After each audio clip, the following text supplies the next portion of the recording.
그날 나는 현관문을 열고 굳어버렸다. 낯선 여자가 서류 뭉치를 들고 서 있었고 그 안에는 내 이름과 주민번호 그리고 내가 쓴 적 없는 서명이 선명하게 찍혀 있었다. 순간 다리가 풀려 주저앉을 뻔했다. 이제 아셨어요? 이게 다 당신 이름으로 된 보증 서류예요. 원금에 이자까지 합쳐 1억 일주일 안에 준비 못하면 남편 회사에도 자식들 직장에도 찾아가서 다 까발릴 거예요. 나는 눈앞이 아득해졌다. 대체 언제 어떻게 내 정보가 그녀 손에 넘어간 걸까? 머릿속을 스치는 건 단 하나였다.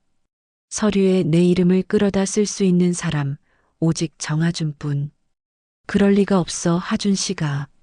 입술이 덜덜 떨렸다. 믿고 싶지 않았지만 내 마음속 깊은 곳에서 외치는 목소리는 분명했다. 이제 끝났어. 이제 다 무너져 내리는 거야. 남편과 자식 앞에 나의 모든 비밀이 드러날 수도 있는 이 순간. 나는 그를 찾아가야 할까요? 아니면 혼자 감당해야 할까요? 그날 내 인생의 마지막 희망이라고 믿었던 사람이 사실은 모든 파국의 시작이었다는 사실을 깨닫는 순간 제 심장은 산산이 부서져 내렸습니다. 이야기 시작하기 전에 구독과 좋아요 부탁드립니다. 감사합니다. 올해 63, 나는 분당 구미동에서 30년째 커튼 가게를 운영하는 미정이다. 손님들은 주로 순회역과 정자역 사이 새로 입주한 아파트 주민들이고 주말이면 탄천 산책을 마친 부부가 쇼룸을 기웃거린다. 겉으론 단단해 보이지만 내 어깨와 손목은 몇 해 전부터 자주 시큰거렸다. 특히 새벽 배송 상자를 들고 진열장을 바꾼 다음 날이면 오른팔이 마치 돌처럼 굳어밤에 돌아눕기도 힘들었다. 집은 야탐역에서 버스 2정거장 떨어진 오래된 아파트다. 남편 상우는 예전처럼 성실하다. 소규모 설비업체를 이끌며 현장을 뛰고 늦으면 카카오톡으로 오늘도 야근 한 줄 남긴다. 그런데 묘하게도 우리는 더 이상 서로의 하루를 묻지 않는다. 거실에선 TV 소리만 흐르고 식탁 위 국은 자꾸 식어간다. 병원 가봐야 별 수 있나. 파스 붙이고 자. 파스 냄새는 금방 날아가요. 밤마다 깨요. 대답 대신 그는 리모컨 볼륨을 조금 낮췄다. 그게 다였다. 이상하게도 약보다 듣고 싶은 말은 어디가 제일 아프냐는 한마디였는데 그 한마디가 우리 집에선 오래전에 사라졌다. 봄비가 추적추적 내리던 2024년 5월 가게 단골 언니 혜란에게서 전화가 왔다. 순회로 새로 생긴 재활센터가 정말 꼼꼼하게 봐준다는 추천이었다. 망설였지만 밤마다 어깨에서 타닥거리며 올라오는 열감에 지쳐 결국 예약을 걸었다. 위치는 분당구청 사거리에서 탄천 방향으로 세블록, 신분당선 순회역 5번 출구에서 걸어서 8분. 지도의 후기를 읽다 보니 무리한 동작을 시키지 않는다는 평이 유독 많았다. 미정아, 거기 원장도 좋지만 근골격 쪽 트레이너 정하준 씨가 손이 참 섬세해 말도 다정하고. 다정한 말.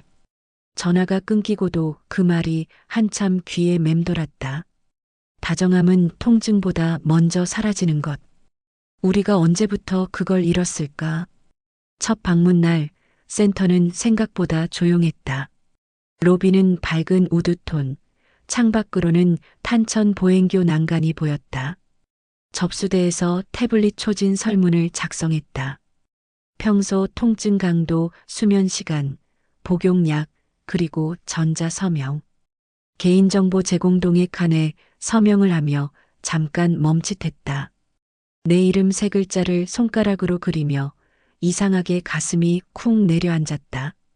별것 아닌 절차인데도 스트레칭 룸 문이 열리고 검정 트레이닝복을 입은 젊은 남자가 고개를 숙였다.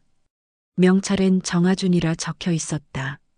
말수가 많지 않았고 설명은 짧고 정확했다. 내 어깨 각도와 견갑 움직임을 체크하더니 벽면 거울 앞에 서서 천천히 팔을 들어 올리라고 했다. 통증 지도를 한번 그려볼게요. 날개뼈. 아래쪽이 제일 뻐근하시죠? 여기요. 살짝 눌러도 반응이 오실 거예요. 거기에요. 거기만 누르면 전기가 스치는 것처럼. 등 근육이 오래 굳어 있었던 신호예요. 급하게 세게 하면 역효과니까 호흡 맞춰 천천히 풀겠습니다. 첫 세션 내내 그는 내 호흡을 보며 속도를 조절했다. 둘, 셋, 숨 멈추고 내쉬세요.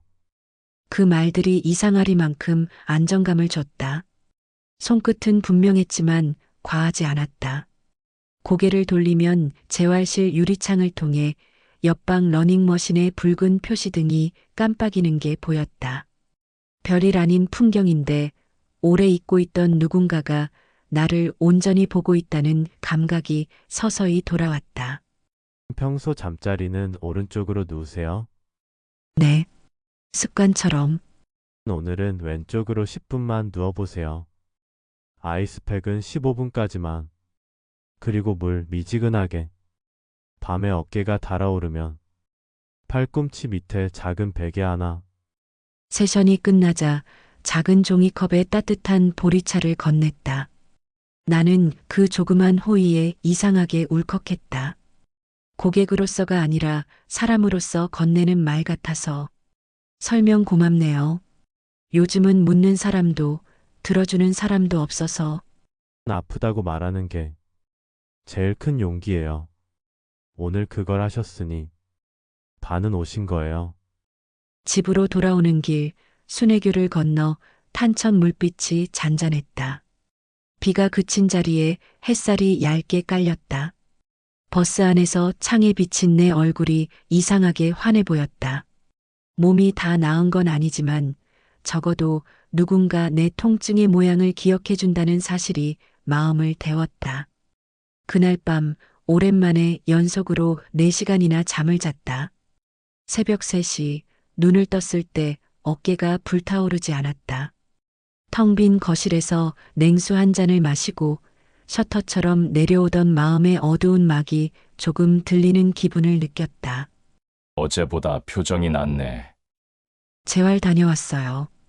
다음 주에도 갈 거예요. 돈은 얼마나 드는데? 패키지로 결제하면 할인도 있고 괜찮아요. 나도 내 어깨를 좀 지키고 싶어서.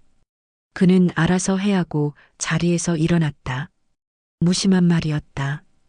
그런데 이상하게도 그날은 그 말이 칼처럼 박히지 않았다. 아마도 낮에 들었던 반은 오셨다는 문장 덕분이었을 것이다. 둘째 세션은 일주일 뒤 화요일 오후였다. 점심 장사가 끝난 뒤 가게 셔터를 반만 내리고 배달 기사에게 맡길 커튼 박스를 포장한 뒤 택배 송장을 클립보드에 꽂았다. 정자역 앞 스타벅스에서 아메리카노 한 잔을 종이컵채 들고 센터까지 걸었다. 접수대 옆 화분 사이로 작은 안내문이 붙어 있었다. 초진 설문 동의서는 내부 서버에 안전하게 보관됩니다. 나는 문득 지난번에 급히 끄적였던 내 전자서명이 떠올랐다. 괜히 삐뚤게 썼나? 별것 아닌 생각을 하며 웃고 말았다. 지난번보다 회복이 빨라요. 오늘은 견갑 하부 근육을 조금 더 깨울게요. 무리하면 안 되고요. 무리하지 않는 게 제일 어렵더라고요. 젊을 땐 몰랐는데. 그래서 제가 속도 조절을 도와드리는 겁니다. 혼자면 빨리 하게 되거든요. 그의 말은 단순한 운동지도 이상의 것이었다. 삶의 속도를 누군가 함께 맞춰준다는 느낌. 그날 나는 작은 노트를 하나 샀다. 이름하여 통증지도. 어디가 어떻게, 어떤 하루에 더 아팠는지, 잠은 몇 시간 잤는지 적기 시작했다. 내 몸을 기록하는 일은 묘하게도 내 마음을 기록하는 일이었다. 퇴근 무렵 혜란에게서 메시지가 왔다. 어깨는 어때? 하준 씨 얘기 들었지? 요즘 가족 일로 많이 힘들다더라. 손가락이 잠깐 멈췄다. 묻지 않아도 될 일을 괜히 궁금해하는 게 예의가 아닐까 싶어 답을 아꼈다. 대신 괜찮아지고 있어. 고마워라고만 보냈다. 그날 밤 통증은 여전히 있었지만 예전처럼 벽을 긁고 싶은 절망은 덜했다. 이번 주말엔 창고 정리 같이 좀 하자. 좋아. 대신 나 오후에 재활 있어. 오전에 하자. 그래, 차 번호 바꾸러도 가야 돼. 1027이 너무 흔해. 그가 툭 던진 숫자 1027. 우리 회사 창립 기념일이자 그가 비밀번호에 자주 쓰던 조합이다. 오래된 습관은 쉽게 바뀌지 않는다. 나는 대수롭지 않게 넘겼다. 그땐 몰랐다. 일상의 자잘한 단서들이 언젠가 커다란 퍼즐 조각이 될 거라는 걸. 세 번째 세션이 끝나고 하주는 작은 종이카드를 건넸다. 집에서 할 수 있는 스트레칭 3가지. 그림 옆엔 동작 시간, 호흡수, 금기 자세가 손글씨로 적혀 있었다. 카드 하단에는 밤 10시 이후엔 얼음 대신 온찜질 금지라고도 쓰여 있었다. 카드 모서리는 손때가 살짝 묻어 가장자리가 부드러웠다. 도면처럼 따라 하시면 돼요. 그리고 혹시 불편함 생기면 바로 말씀하시고요. 고마워요. 정말. 집으로 돌아와 카드를 냉장고 자석으로 붙였다. 문을 열 때마다 내 통증 지도가 조금씩 다른 색으로 채워지는 기분이 들었다. 작은 변화였지만 그 변화가 나를 버티게 했다. 그날 밤 창밖으로 분당선 막차 안내 방송이 희미하게 들렸다. 나는 스탠드 불을 끄고 베개 높이를 한껏 낮췄다. 숨을 길게 들이쉬고 천천히 내쉬었다. 다음 세션은 다음 주 목요일 오후 2시. 일정표에 동그라미를 치며 문득 생각했다. 어쩌면 나는 누군가의 손길이 아니라 누군가의 문장을 기다려온 건지도 모르겠다. 천천히 괜찮다고 말해주는 문장. 그리고 그 다음 주 재활센터 로비의 공기가 미묘하게 달라져 있었다. 접수대 뒤 모니터엔 직원 근무표 변경 안내가 떴고 하준의 이름 옆엔 작은 별표와 함께 낯선 이니셜이 붙어 있었다. 나는 그 의미를 대수롭지 않게 넘기려 했다. 일상은 늘 이렇게 조금씩 변하고 우리는 그 변화를 알아차리기도 전에 적응해버리니까. 하지만 그날따라 마음 한쪽이 이유 없이 서늘했다. 어쩌면 그건 시작의 냄새였는지도 모른다. 내 통증 지도가 다른 색으로 번지기 시작하는 아주 조용한 시작. 다음 장에선 그 조용함이 어떻게 균열로 바뀌었는지 이야기하려 한다. 그날 이후 나는 재활센터를 꾸준히 찾았다. 통증 일지를 적고 하준이 건네준 스트레칭 카드를 따라하면서 작은 성취감을 맛봤다. 몸이 조금씩 풀리자 마음도 가벼워졌다.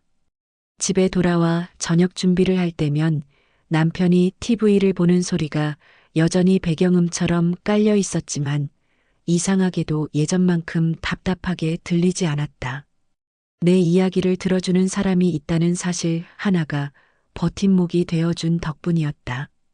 그러던 어느 날 가게 문을 닫고 정자역 쪽 버스를 타려는데 휴대폰에 알림이 떴다. 재활센터 공지 근무표 변경 안내. 무심코 눌러보니 하준 이름 옆에 작은 별표와 낯선 이니셜이 붙어 있었다. 그제야 며칠 전 접수대 모니터에 있던 안내문이 떠올랐다. 대수롭지 않게 넘겼지만 마음이 서늘해졌다. 혹시 무슨 사정이 생긴 걸까? 다음 주에도 뵐 수 있죠? 네, 아마도요. 일정이 조금 바뀔 수는 있습니다. 그의 대답은 늘 그렇듯 공손했지만 어딘가 머뭇거림이 묻어 있었다. 나는 괜히 더 묻지 않았다. 대신 그럼 목요일에 뵐게요라고 말하며 웃었다.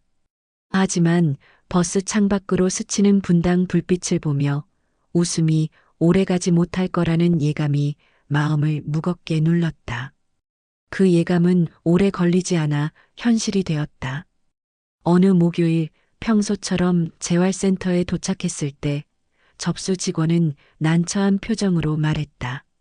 정아준 선생님은 이번 주부터 그만두셨어요. 개인 사정이 있으셨다고만. 순간 손에서 가방끈이 힘없이 풀렸다. 차갑게 흐르던 로비의 공기, 벽식의 초침 소리가 유난히 크게 들려왔다. 아무 예고도 없이 내 어깨를 만져주던 그 손길이 사라진 것이다. 텅 빈 스트레칭 룸 앞에 서서 나는 한참을 움직이지 못했다. 어쩌면 단순한 고객과 트레이너의 인연이었을 뿐인데 왜 이렇게 가슴에 구멍이 뚫린 듯 허전한 걸까? 그날 밤 다시 통증이 찾아왔다. 하지만 그보다 더 괴로운 것은 다음 주 목요일에 뵐게요라는 내 말이 허공에 흩어져 버린 사실이었다. 이제 나는 또다시 혼자가 되었다. 하지만 그건 단순히 혼자가 된 게 아니었다. 내 일상은 조금씩 보이지 않는 방향으로 균열을 내고 있었다. 그리고 그 균열은 머지않아 내가 전혀 예상하지 못한 사건으로 이어지게 될 터였다. 그날 이후 나는 한동안 멍하니 지냈다. 재활센터에서의 마지막 장면이 머릿속에서 지워지지 않았다. 접수 직원의 차가운 말투와 빈 치료실에 들이운 낮은 조명. 마치 그 자리가 한순간에 폐허로 변해버린 것 같았다. 내 몸이 다시 무거워졌던 건 단순한 통증 때문이 아니었다. 마음의 기대가 사라져버린 탓이었다. 다시 집으로 돌아오는 길, 순회역 계단을 오르며 나는 눈물이 터져 나올 뻔했다. 사람들 속에서 겨우 참았지만 그날 밤 혼자 부엌 불빛 아래 앉아 있을 때 참아왔던 감정이 한꺼번에 무너졌다. 차가운 싱크대 위에 머리를 묻고 한참을 울었다. 그 순간 깨달았다. 내가 그동안 붙잡고 있던 건 단순한 통증 치료가 아니라 잊혀진 나 자신을 바라봐주는 시선이었다는 것을. 왜 이렇게 늦었어? 가게 일 많았어? 응, 좀 바빴어. 남편에게 솔직히 말하고 싶었다. 나를 들어주는 사람이 있었어.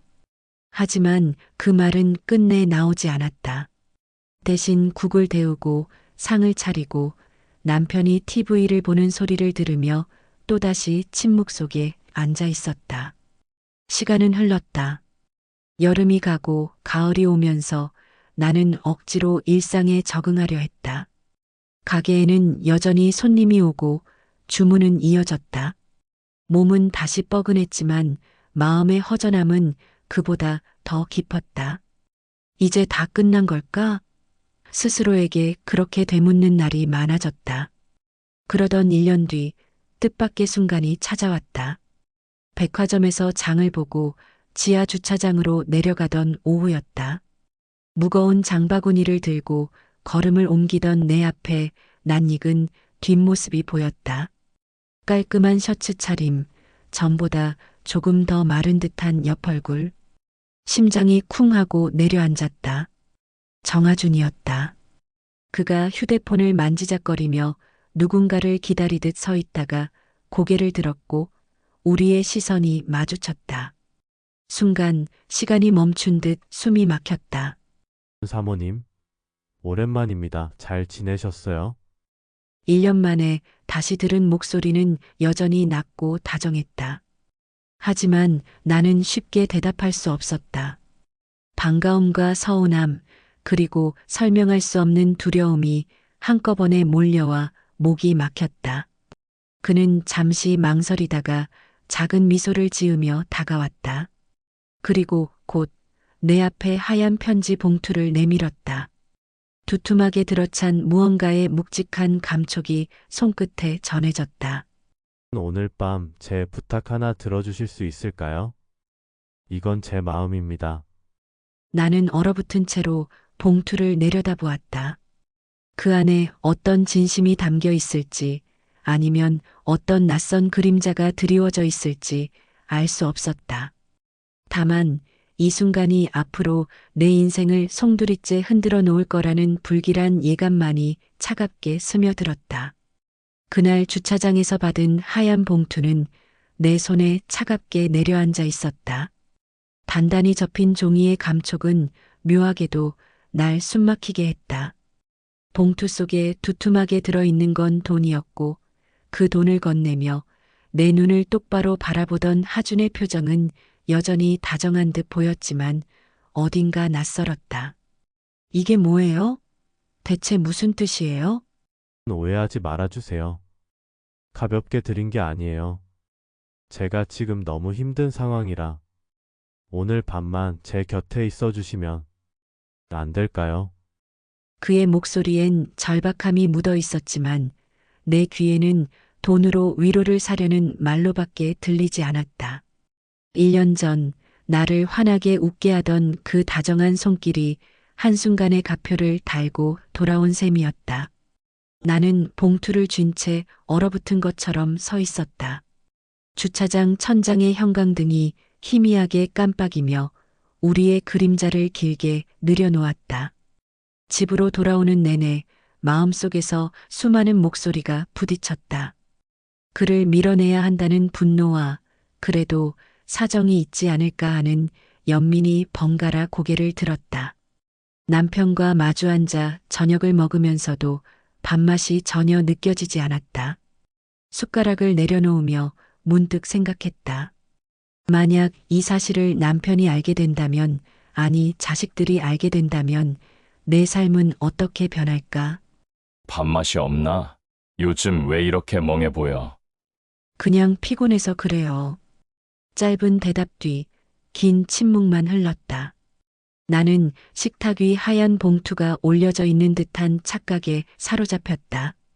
결국 자리에서 일어나 부엌 서랍 깊숙이 그 봉투를 밀어 넣었다. 하지만 마음속에 새겨진 묵직한 그림자는 감출 길이 없었다. 그날 밤 잠을 이루지 못한 채 뒤척이며 창밖을 바라보았다. 불 꺼진 아파트 단지의 창들이 하나둘 숨을 죽인 듯 어두워졌다. 그런데 내 마음은 더욱 밝은 조명 아래 노출된 것처럼 부끄럽고 두려웠다. 이게 정말 그의 마지막 부탁일까? 아니면 시작에 불과한 걸까? 그 질문은 오래 머물지 않았다. 며칠 뒤 내 집 초인종을 누른 낯선 여자의 얼굴이 모든 답을 알려주었기 때문이다. 그녀의 입에서 흘러나온 말은 내 삶을 송두리째 흔들어 놓을 새로운 폭풍의 시작이었다. 며칠 동안 나는 서랍 속에 밀어넣은 하얀 봉투 앞에서 서성였다. 차라리 없었던 일처럼 잊고 싶었지만 마음속 불안은 날이 갈수록 커졌다. 혹시 또 찾아오면 어떡하지? 아니, 이게 단순히 돈 문제라면 왜 그렇게 절박한 얼굴을 했을까? 머릿속에서 수없이 되뇌었지만 답은 나오지 않았다. 그러던 어느 오후 현관 초인종이 요란하게 울렸다. 화면에 비친 낯선 여자의 얼굴은 짙은 화장과 화려한 옷차림으로 눈에 띄었다. 처음 보는 사람이었지만 단박에 보통 내기가 아니라는 걸 알 수 있었다. 누구세요? 여기 한미정 씨 댁 맞죠? 정아준 씨 어머니 건으로 왔습니다. 그녀의 입에서 튀어나온 이름에 심장이 철렁 내려앉았다. 하준의 어머니? 도대체 무슨 일이란 말인가? 여자는 가방에서 두툼한 서류 뭉치를 꺼내 들이밀었다. 병원비 때문에 빌린 돈. 이제 갚을 때가 훨씬 지났어요. 그런데 본인이 잠적해서 보증인인 한미정 씨께 대신 받으러 온 겁니다. 보증인이라니요? 전 그런 적 없어요. 나는 기가 막혀 소리쳤지만 그녀는 코웃음을 치며 서류를 내 얼굴 가까이에 흔들었다. 거기엔 분명 내 이름과 주민등록번호, 그리고 내가 본 적 없는 서명이 또렷하게 적혀 있었다. 순간 등줄기에 식은땀이 흘렀다. 그가 내초진 설문지에서 가져간 사소한 정보들이 떠올랐다. 그때는 아무렇지 않게 서명했던 내 손길이 지금 이 순간 내 목을 죄어오고 있었다. 원금의 이자까지 딱 1억이에요. 일주일 안에 준비 못하시면 남편 회사에도 자식들 직장에도 찾아갈 겁니다. 그리고 두 분 마사지샵에서 무슨 짓 했는지도 소문 못 막을 줄 아세요? 그녀의 차가운 목소리에 무릎이 휘청거렸다. 협박이 현실이 되어 내 앞에 서 있는 순간이었다. 그날 밤 침대에 누워 천장을 보며 생각했다. 이대로 모든 걸 잃고 말아야 하나? 아니면 뭔가 방법을 찾아야 하나? 그리고 나는 결심했다. 이 문제를 해결하려면 그를 다시 찾아야 한다. 그가 어디에 있는지, 무슨 일을 벌였는지 직접 확인하지 않고는 단 한 발짝도 나아갈 수 없었다. 다음 날 아침 나는 오래전 그가 살던 동네로 향했다. 그리고 거기서 먼지와 땀에 절은 채 벽돌을 나르고 있는 그의 모습을 다시 보게 될 줄은 꿈에도 몰랐다. 나는 그를 다시 찾기 위해 수소문을 거듭했다. 결국 오래전 그가 살던 원룸 근처에서 소문을 들을 수 있었다.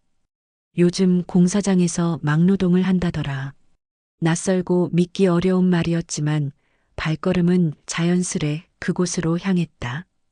햇볕이 강하게 내리쬐던 오후 서울 변두리의 한 공사 현장.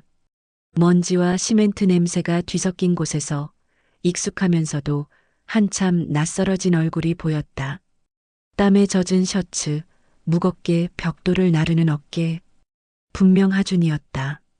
한때 내게 온화한 말투로 호흡을 맞추세요라던 사람이 지금은 고단한 막노동꾼이 되어 있었다. 하준 씨, 사모님, 여긴 어떻게? 그의 얼굴에 놀람과 죄책감이 뒤섞여 스쳤다. 나는 한순간 눈물이 날 뻔했지만 그보다 더 앞선 건 분노였다. 서류에 찍힌 위조된 내 서명, 협박하던 여자의 차가운 목소리, 모두가 그의 그림자와 얽혀 있었으니까. 도대체 이게 다 뭐예요?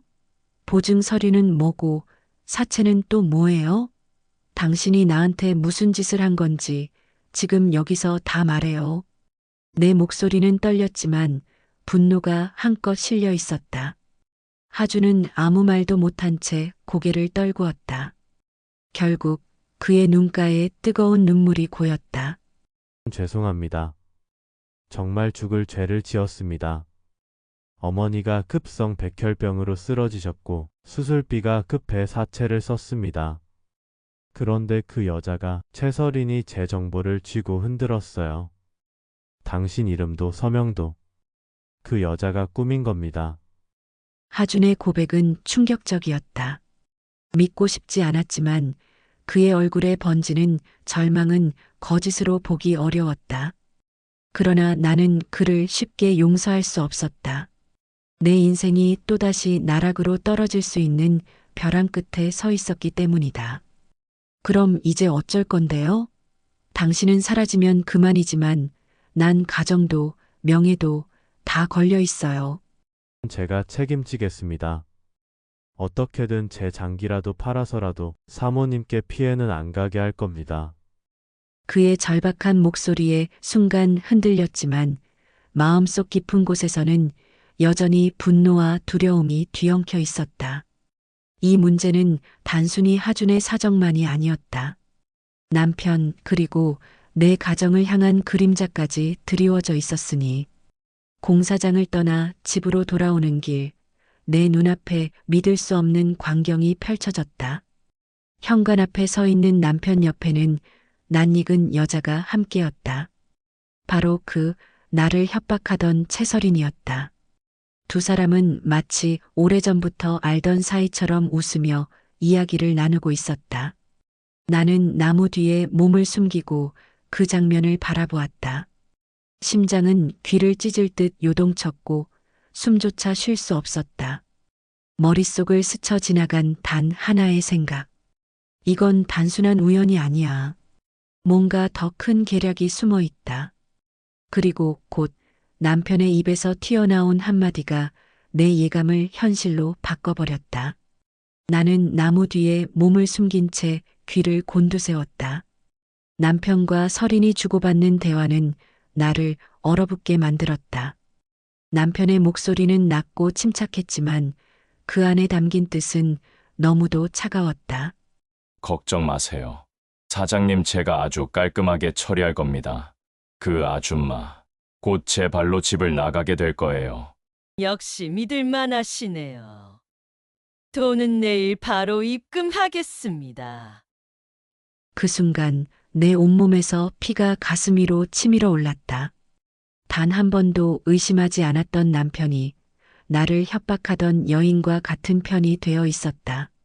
35년이라는 세월 동안 함께 살아온 사람이 사실은 내 등을 향해 칼을 갈고 있었다니. 나는 손끝이 떨려 나무 껍질을 움켜쥐었다. 눈앞이 아득해지고 세상이 뒤집히는 듯 했지만 비명조차 삼켜야 했다. 지금 들켜버리면 모든 게 끝장이니까. 두 사람이 차에 올라 떠나자 나는 힘이 풀려 그 자리에 주저앉았다. 머릿속은 온통 혼란뿐이었다. 그동안 남편이 보여주던 미안한 눈빛, 어깨를 감싸던 서툰 손길, 심지어 미안하다던 그 한마디조차 모두 연극이었던 걸까? 내가 어떻게 이럴 수가 있어. 나를 속이고 내 인생을 송두리째 빼앗으려고. 눈물이 볼을 타고 흘러내렸지만 그 눈물 속에는 두려움만 있는 건 아니었다. 분노와 서늘한 각성이 함께 섞여 있었다. 이제 나는 더 이상 무력하게 당하고 있을 수만은 없었다.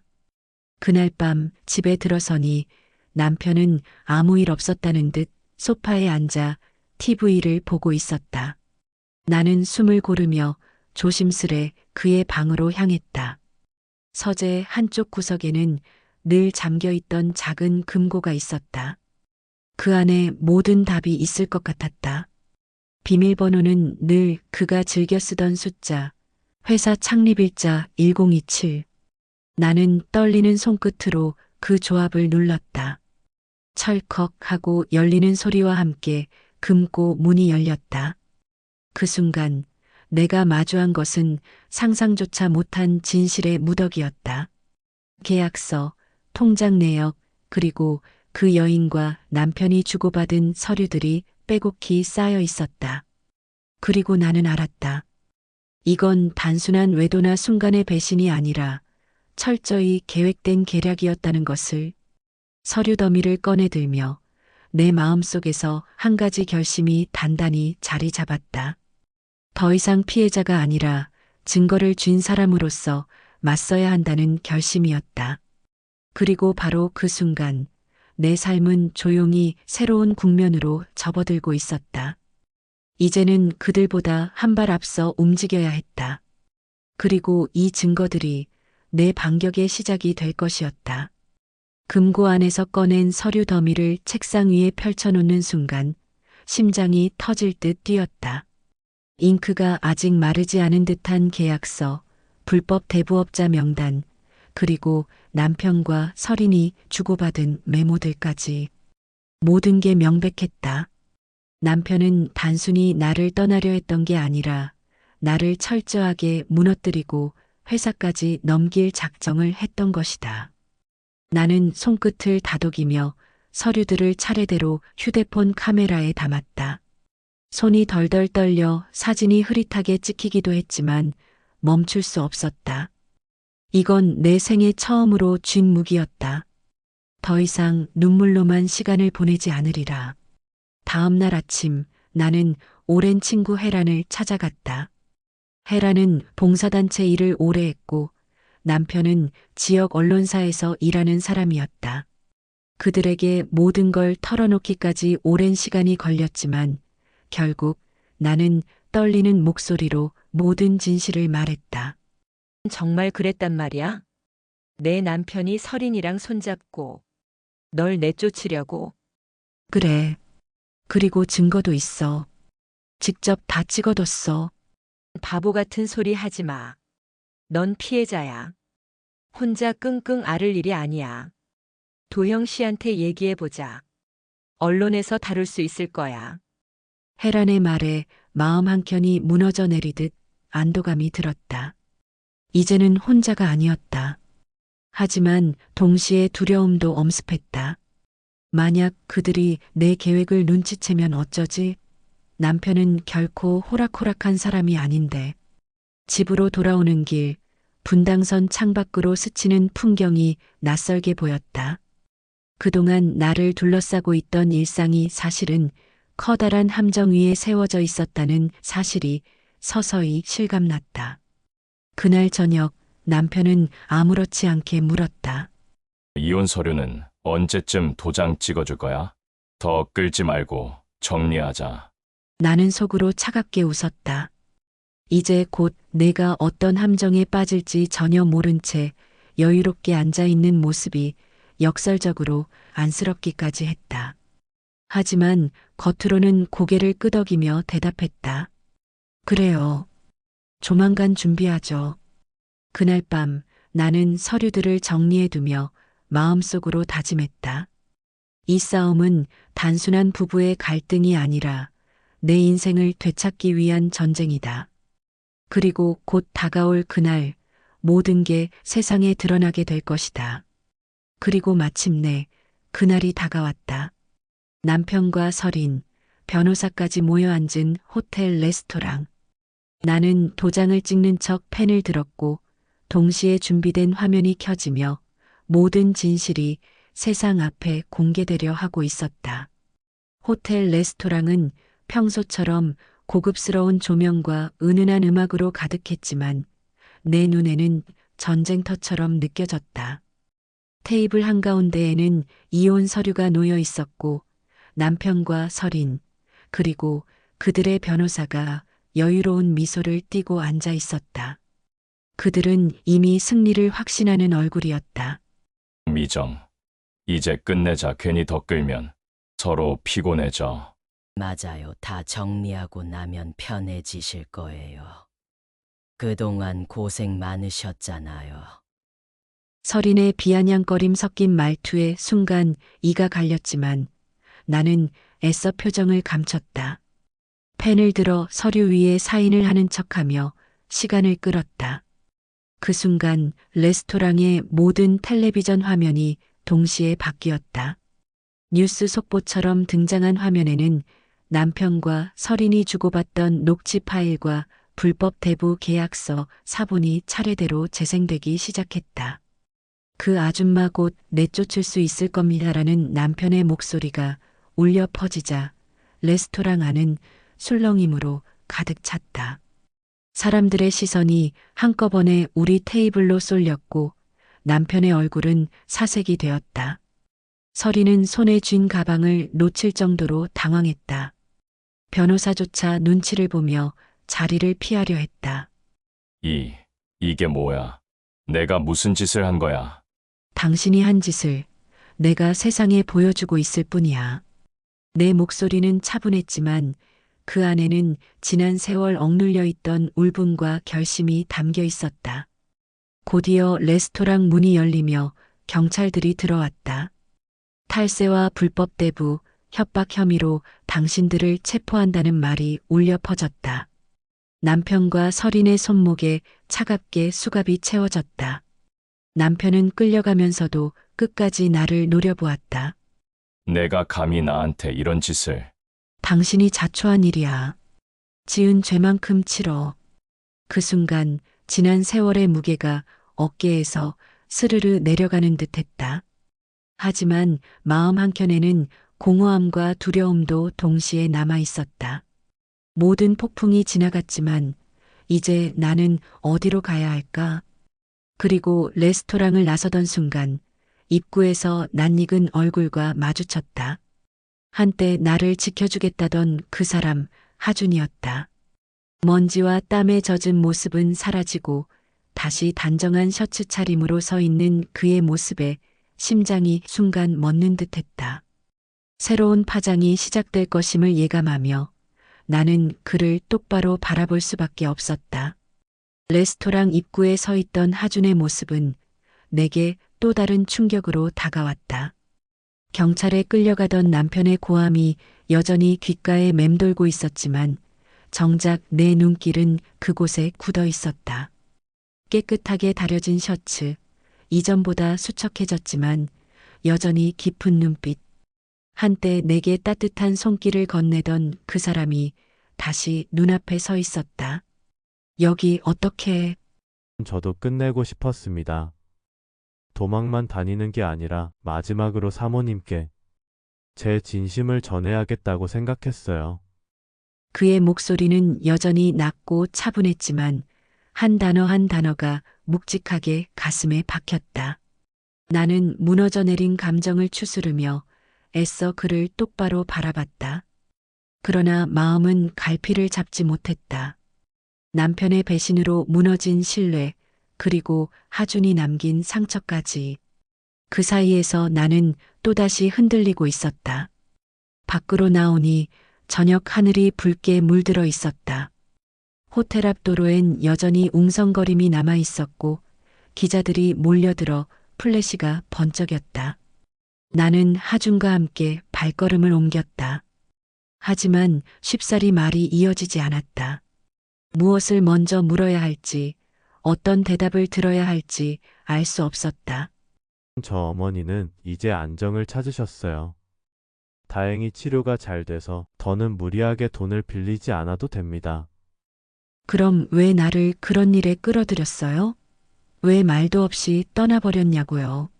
나는 참아왔던 울분을 쏟아냈다. 그는 고개를 숙이며 아무 말도 하지 못했다.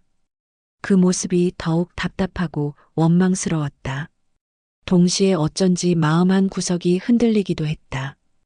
그가 여전히 나를 피하지 않고 눈앞에 서 있다는 사실 때문이었다. 집으로 돌아오는 길, 손에 쥔 서류 사진들과 경찰차에 실려가던 남편의 뒷모습이 번갈아 떠올랐다. 이제 모든 게 끝났을까? 아니면 지금부터가 진짜 시작일까? 그 질문은 오래 머물지 않았다. 며칠 뒤, 내 현관 초인종을 울리며 찾아온 낯선 여인의 등장이 새로운 폭풍의 전조가 되었다. 그녀의 입술에서 튀어나온 한마디는 내가 예상치 못한 더 큰 소용돌이의 시작을 알리고 있었다. 평생 함께해온 남편의 배신, 그리고 의지했던 젊은 남자의 충격적인 진실. 믿었던 사람들에게 동시에 등을 돌려야 하는 이 상황에서 저는 과연 어떤 선택을 해야 할까요? 여러분이라면 어떻게 하시겠습니까? 제가 했던 선택이 옳았을지 아니면 다른 길이 있었을지 여러분의 생각이 너무나 궁금합니다. 댓글로 여러분의 의견을 남겨주세요. 그리고 제 이야기가 마음에 와닿으셨다면 구독과 좋아요, 알림 설정까지 꼭 부탁드립니다. 여러분의 한 번의 클릭이 제게 큰 힘이 됩니다.